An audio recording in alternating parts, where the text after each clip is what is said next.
বাড়ি ফিরেই আমার প্রথম কাজ থেকে আমার সোহাগ বাবার জন্য রান্নাটা করে নেওয়ার। আজকে আবার যাব পুজো দিতে, ওই জন্য তাড়াতাড়ি করে একটু খিচুড়ি বসিয়ে নিয়েছি। ওকে খাইয়ে নিয়ে বাইরে যাব, যেহেতু পুজো দিয়ে কখন ফিরবো দেরি হবে, তার জন্য ওকে খিচুড়ি একটু বানিয়ে খাইয়ে নিচ্ছি। আর যদি তাড়াতাড়ি চলে আসি দুপুরবেলা, তখন আবার মাছের ঝোল ভাত করে খাওয়াবো। আর ও তো খায় তো প্রচুর, করেছি এতটা, হয়তো ওর ওয়ান থার্ডও খাবে না। তো চলো তার মাঝে তোমাদের একটা প্রবলেমের সলিউশন দেই। আমাদের পিরিয়ডের সময় তো অনেক রকম প্রবলেম হয়, তার মধ্যে সবথেকে বড় প্রবলেম হলো লিকেজ। তো এভারিভের পিরিয়ড প্যান্টি সম্পর্কে তোমাদেরকে বলি। এই এভারিভের পিরিয়ড প্যান্টিজে তোমরা পাবে 360 ডিগ্রি অ্যান্টি লিকেজ কভারেজ, মানে একদমই লিকেজ হবে না, যেটা নিয়ে আমাদের সবসময় টেনশন থেকে এই মনে পেছনে লেগে গেল, এই ব্যাপারটা একদমই থাকবে না। আর তার সঙ্গে থাকবে 12 ঘন্টার প্রোটেকশান এবং অনেক বেশি ব্রিদেবল এবং র্যাশ ফ্রি। এই র্যাশের ভয়টা তো একদমই থাকে না, হাইজিন মেনটেন করে। আর দু সাইডে এরকম একটু গার্ডার মতো আছে, মানে যার কোনো টাইট ব্যাপারটাই থাকবে না, খুবই দারুণভাবে অ্যাডজাস্টেবল হয়, মানে এক কথায় হলো স্ট্রেচেবল এবং ভীষণ সফট মেটেরিয়াল, যেটা হওয়া খুবই প্রয়োজন। এস, এল, এম, এল, এক্সেল থেকে শুরু করে সব রকম সাইজেরই কিন্তু অ্যাভেলেবেল আছে। আমি তো ডেসক্রিপশান বক্সে লিংক দিয়ে রাখছি। আর যেহেতু আমি নিজে ইউজ করি, খুবই হেল্পফুল, আমাদের মেয়েদের কাছে তো খুবই খুবই হেল্পফুল হবে, তাই ভাবলাম তোমাদের সঙ্গে শেয়ার করি। অবশ্যই লিংকে গিয়ে তোমরা চেক করে নাও। যাই হোক বন্ধুরা, এরপরে আমি ভাবলাম আজকে তোমাদের সঙ্গে স্কিন কেয়ার শেয়ার করব।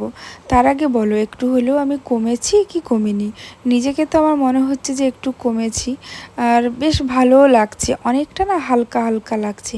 যেভাবে আমার নিজের মুখ টুক একদম বড় হয়ে গেছিলো, তা এখন মোটামুটি ঠিকই লাগছে, আরও মোটামুটি 3-4 কিলো তো কমাতেই চাই। তো যাই হোক, বাদ দাও, আজকে তোমাদের সঙ্গে শেয়ার করবো আমার স্কিন কেয়ার রুটিন। অনেক দিন ধরেই তোমরা বলছিলে যে দিদি তুমি কি ইউজ করো সেটা শেয়ার করো। মামা আর্থের উপটান D10 ফেস প্যাক, কোনো প্রমোশনাল ভিডিও নয়। তো দেখো, এই ফেস প্যাকটা অনেকটাই পরিমাণে থাকে। আর ডেসক্রিপশান বক্সেও আমি লিঙ্ক দিয়ে রাখবো, ওখান থেকে তোমরা দেখতে পারো। প্রাইসটাও কিন্তু ঠিকঠাক আছে, কারণ এখন যা যা প্রাইজের সব হয়ে গেছে, তো এটা অনেকটাই ঠিকঠাক আছে। আর সবথেকে বড়ো কথা, পরিমাণ অনেকটাই। তো মুখে তো আমার অ্যাপ্লাই করা হয়েই গেছে, আমি এটা 10 মিনিট রাখবো, তারপরে তোমরা নিজেরাই দেখতে পাবে কতটা পরিবর্তন। আর আমি মামা আর্থেরই এই ফেস ওয়াশটা ইউজ করি, রাইস ফেস ওয়াশটা, এটা আমার ভীষণই পছন্দের। তো এরপরে দেখো, ভীষণ ভীষণ মুখটা একটা গ্লো দিচ্ছে।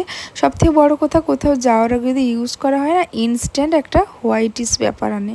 তো যাই হোক, আমার তো খুব ভালোই লেগেছে, তাই তোমাদের সঙ্গেও শেয়ার করে দিলাম। Good morning, welcome back to our channel স্পর্টিস প্রিয় ব্লগ। নতুন একটি ব্লগে অনেকখানি স্বাগত। তো চলো আজকে দিনটি শুরু করা যাক। আর আজকে মঙ্গলবারের এখন বাজে 10:30, সরি 11:30। এখন থেকে ব্লগটা স্টার্ট করছি। সকাল থেকে তো জানো কোথায় যাই, এইমাত্র বাড়িতে ফিরলাম। আর আজকে সকাল থেকে উঠে স্নান টান করে একদম রেডি হয়ে গেছিলাম, কারণ যাতে আমার বাড়ি পৌঁছে আর লেট না হয়। আর আজকে যাব পুজো দিতে। কালকে ব্লগে দেখেছো মায়ের জন্য শাড়ি এনে মাকে দিয়ে এসেছি। এবার গিয়ে দেখো মা আমাদের দেওয়া শাড়িটি পরেছে না অন্য কিছু পরেছে। যাই হোক, আজকে পুজো দেওয়া মেন উদ্দেশ্য, আজকে পুজো দিতে যাবো। মঙ্গলবার অমাবস্যা আছে। তো চলো যাই। বাচ্চা রেডি হয়েছে, মা দুষ্টুমা, আমরা সবাই মিলে যাবো। অনেকদিন হলো ওরকমভাবে জুয়েলারি ওরকম করে রেডি হওয়া হয় না, তো ভাবছি আজকে একটা জুয়েলারি পরবো। মিশোতে অর্ডার দিয়েছিলাম আর চলে এসছে, মানে প্রোডাক্টটি এসছে, এত ভালো এসছে। আর আমার তো আজকে দেখেই পড়তে ইচ্ছে হচ্ছে, গরম করে নিই।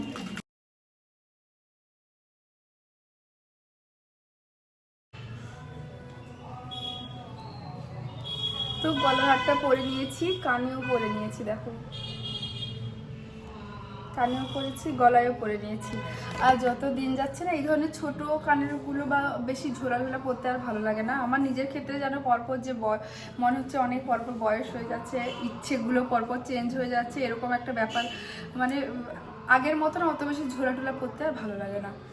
দেখ যে কানে আর গলায় পরে নিয়েছি।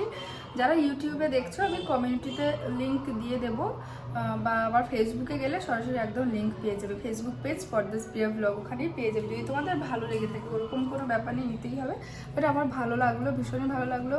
আর এই ধরনের টার্সেলগুলো পরলে না অন্যরকম বেশ স্টাইলিশ একটা লুক দেয়, বেশ ভালো লাগছে নিজেকে। জুয়েলারিটা মানে নিজেকে ভালো লাগেনি, থোবড়া ভালো লাগেনি, জুয়েলারিটা ভালো লাগছে।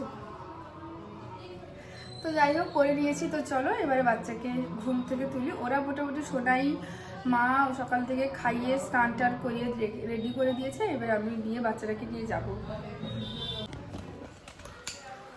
মা রেডি হয়েছে, চলো।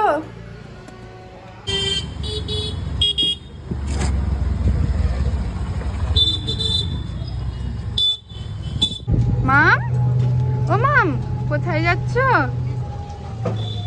বাচ্চা?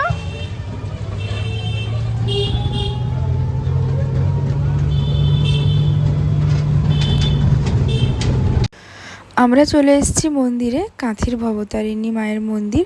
ক্যানেলপাড়ি মন্দিরটি আছে, তোমরা যারা কাঁথির অনেকেই জানো, কাঁথির সবাই জানো নিশ্চয়ই, অনেকে ভুল বললাম। তো এসে প্রথমে মায়ের দর্শন করলাম, আর ভেতরে ভেতরে খুব চিন্তায় ছিলাম, মা আমাদের দেওয়া শাড়িটি পরবেন তো, গ্রহণ করবেন তো। যাই হোক সত্যি খুব খুব আনন্দ হচ্ছে যখন দেখি মা আমাদের দেওয়া শাড়িটি পরেছেন। ওই যে দেখো পিঙ্ক কালারের আর ব্লু পাড়, ভালো করে দেখলে কালকের ভিডিওর সঙ্গে ওই শাড়িটি তোমরা বুঝতে পারবে। তো মা পরেছেন, এত আনন্দ হয়েছিল, আর সত্যি মন থেকে চাইছিলাম খুব করে, যেহেতু তোমাদের সোহাগ বাবার জন্মদিন আছে সামনে, তো সেই জন্য পুজো দেওয়া। তো দেখো আমরা এখনও পুজো দেইনি, আজকে প্রচুর ভিড় আছে। এটা মঙ্গলবারের ব্লগ তোমরা দেখছো, ওই দিন অমাবস্যা ছিল, প্রচুর ভিড় ছিল।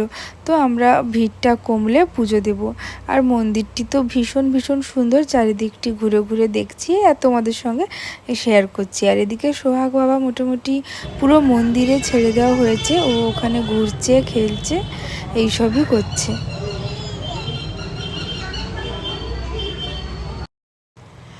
এখন মা হওয়ার পরে একটাই জিনিস নিজের মধ্যে সবসময় চাওয়া পাওয়া, যেন আমার বাচ্চা ভালো থাকে, সুস্থ থাকে। এর বাইরে আর কোনো চাওয়া পাওয়া নেই। ভগবানকে তাই বলছি, আমার সোহাগ বাবাকে ভালো রাখুক, সুস্থ রাখুক, এমনকি সব বাচ্চা সবাই ভালো থাকুক, সুস্থ থাকুক, এটাই চাওয়া। আমাদের পুজো দেওয়া কমপ্লিট। পুজো দেওয়ার পরে ধূপ ধরাতে হয়, ওখানে আমরা ধূপ ধরে নিচ্ছি। মা, দুষ্টুমাম, আমরা সবাই মিলেই তো গেছিলাম, দুষ্টুমাম এমনি পরে গেছিলো। তো দেখো দুষ্টুমাম আজকে কাঁথা স্টিচের শাড়ি পরেছে, বেশ ভালো লাগছিল। আর মাও পরেছে পিঙ্ক কালারের। মা মোটামুটি একটু ডিপ পরতেই বেশি পছন্দ করে। এরপরে বাড়িতে এসে তাড়াতাড়ি করে একটা পাতলা একদম ঠেলঠেলে ঝোল রান্না করছি, দিলে দুপুরবেলা সোহাগের পাপা আর ওর বাবি খাবে, তার জন্য তাড়াতাড়ি করে সোহাগের রান্নাটা বসালাম। আর সোহাগের সঙ্গে সঙ্গে ওর বাবা আসবে, মানে ওর পাপা আসবে, আর ওর বাবিও আছে। সবার জন্য ভাবলাম যে মাগুর মাছের ঝোল করছি, তো ভাবলাম যে ওদের জন্য করে নিই, বাচ্চাটা কেন খাবে, বাকি বাড়ির আর দুটো ছেলেও খেয়ে নিক। তো ওই জন্য রান্নাটা করে নিচ্ছি তাড়াতাড়ি করে। সকাল থেকে উঠে আজকে যে সেই 5টায় উঠেছি, মানে উঠে আজকে সকাল সকাল স্নান করেছি, স্নান করে স্কুল গেছি এত সকালে। হাতে সেফটি পিন, এটা দেখলে আমরা যে বাঙালি তার একটা প্রমাণ। এটা যদি কারো নজরে পড়ে থাকে কিছু ভাবার দরকার নেই। উফ, আর এদিকে সোহাগ আছে পাশে আন্টিদের বাড়িতে, ওর খুব খিদে পেয়ে গেছে, তাড়াতাড়ি করে ওকে খাইয়ে দিই, তারপরে গিয়ে আমি আমার নিজের কাজে মন দিতে পারবো। ওর কাজটা কমপ্লিট হলে আমার শান্তি। এদিকে বিকেলবেলা মৌ আসতে হাঁটা শুরু করলাম। সকাল থেকে তেমন এক্সারসাইজ করার টাইম পাইনি। তো চলো আজকে ব্লগটা এতটুকু, বিকেলবেলায় আমি ব্লগটা এন্ড করেছি, আর বেশি বড় করিনি। কাল আবার আসবো নতুন ভিডিও নিয়ে। তোমরা সবাই খুব ভালো থেকো, সুস্থ থেকো।